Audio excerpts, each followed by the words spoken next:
called Prairie Queen. It's a traditional block. It's been around for a century, maybe 150 years. So you've probably seen it before.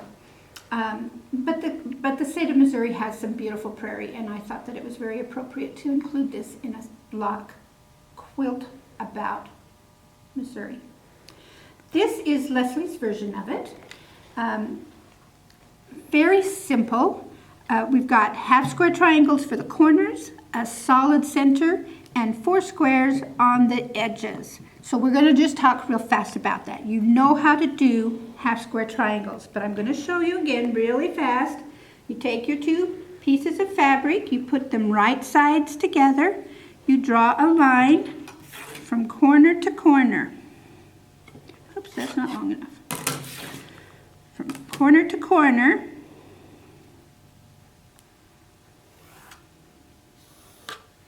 you sew a 1/4 inch from that line on each side, and then you cut it apart right on that line.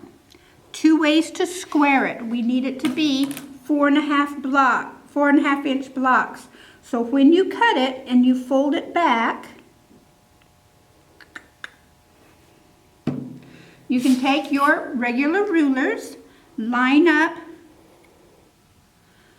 the 45-degree angle, and lay it, let's make sure that's right, lay it along that sewn line. Then you measure 4.5 inches, making sure that that stays where it is. And you trim away the extra, turn it around, and lay it up again, and I'm sure you'll have a little bit more. It's really hard to get that exactly precise. So when you're doing this, you have to try and measure it. Make sure that it's 4.5 inches. When you get those finished, those are going to be your corner blocks. So I'm going to go ahead and set that there. Here, we'll go ahead and do this one too, so you get a better idea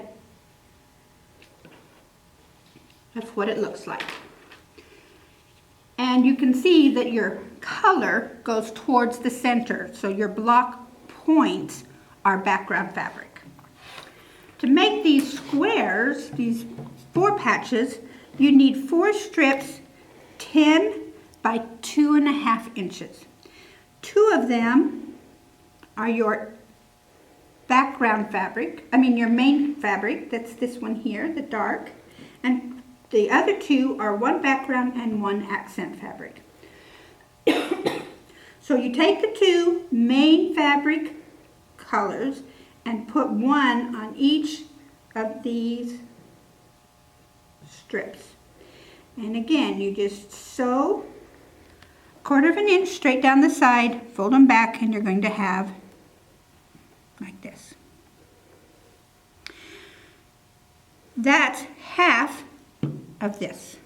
On your other one, you do the same thing, and you fold it back, and here's your other half. So now we've got 2 strips that look very much like this. Not the right size because I'm not sewing them, but you'll get the idea.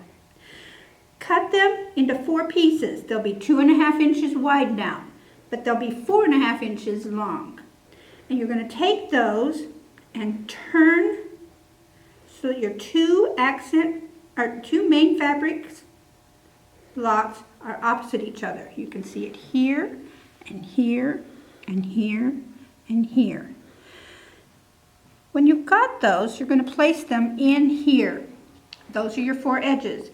The thing you have to see is your picture. You have to follow the picture so that you know that you're getting this little, what do we want to call it? It's not really a cross. Anyway, you want one of your accent fabrics in each corner. Now Leslie, instead of using an accent fabric as her center, like I'm doing, she chose to take some of her Missouri fabric and make the little donkey the center of her block, which is really cute and a great idea. If you're using a fabric for your sports team, or you've got a special fabric that's unique to your family and you've only got this much, this is an excellent place to put it.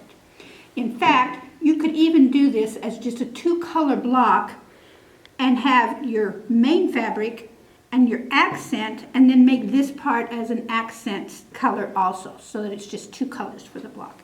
That's still a Prairie Queen. When you lay it out, make sure that you're following the pattern here, and you're getting your pieces to look the way it does with this little arrow.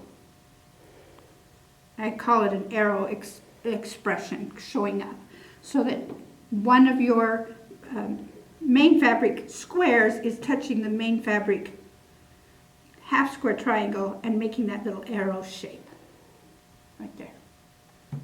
You can see it even better over here on this. You've got this little arrow. Okay? And then you sew everything together, 1/4 inch seams, press it all out, make sure that everything is even, and then lay down your big square and cut it again to make double sure that you've got 12.5 inches. Now I know we've talked about this before, but I think it bears saying again. If it doesn't match exactly, don't worry about it. We're going to talk a little bit about sashing and borders, and in those places we'll be able to make the little adjustments that we need to. There's different ways that we can make it fit, even if it's a little bit off at this point, okay? So don't worry about it. But try your hardest, and hopefully everything will turn out right. And it's a simple block, and you shouldn't have any problems getting it finished.